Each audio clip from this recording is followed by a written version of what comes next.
21শে ফেব্রুয়ারি ভাষার জন্য আত্মত্যাগের দিন। বছরের এই দিন আবেগের কেন্দ্রবিন্দু থাকে কেন্দ্র শহীদ মিনার। ভাষা শহীদদের প্রতি অবনত চিত্তে শ্রদ্ধা জানায় জাতি। শহীদ মিনার প্রাঙ্গণে তুলির আঁচড়ে ফুটে ওঠা আলপনার প্রতিটি রেখায় জলজল করে উঠেছে ভাষা আন্দোলনের উত্তাল দিনের স্মৃতি। দেয়াল জুড়ে 24-এর গ্রাফিতি থাকায় ভিন্নভাবে মনীষীদের উক্তি টাঙানো হয়েছে। 24-এর স্পিরিটে আমরা 3টা রং ব্যবহার করেছি, লাল, সাদা এবং কালো। কিন্তু এবছর আমরা আবার আমাদের ঐতিহ্যবাহী চিরচেনা সকল প্রকৃতির যেসব রং, লাল, নীল, হলুদ, সকল রঙে ফিরে এসেছি। গ্রাফিতিগুলোও কিন্তু সেই 21-এর কথাই বলে, কিংবা এই আত্মত্যাগের কথা বলে।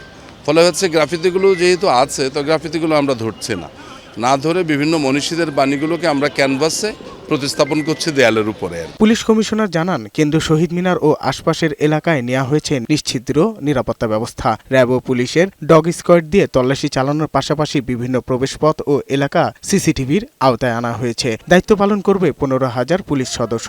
কোনো নিরাপত্তা সংখ্যা ছিল না। অমর 21-এর অনুষ্ঠানেও কোনো নিরাপত্তা সংখ্যা নেই। তথাপি আমাদের নিয়মিত মোতায়েনের পাশাপাশি সোয়াট, dog squad, bomb disposal team, crime scene unit সার্বক্ষণিক প্রস্তুত থাকবে। পরে প্রেস ব্রিফিংয়ে র্যাবের মহাপরিচালক বলেন, অনুষ্ঠান ঘিরে কোনো হুমকি না থাকলেও সব ধরনের নিরাপত্তা ব্যবস্থা নেওয়া হয়েছে। বাহিনীর 3 শতাধিক সদস্য দায়িত্ব পালন করবে বলেও জানান তিনি। নিরাপত্তাজনিত কোনো রকম থ্রেট নাই, তবে আমাদের সব ধরনের প্রস্তুতি আছে। প্রায় 300-র ঊর্ধ্বে আমাদের র্যাপিড অ্যাকশন ব্যাটালিয়নের সদস্য মোতায়েন থাকবে।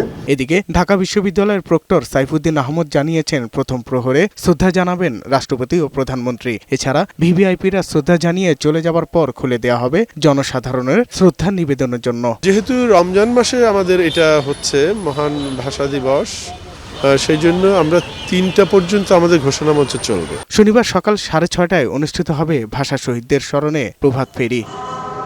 সাজ্জাদুর রহমান, বৈশাখী সংবাদ, ঢাকা।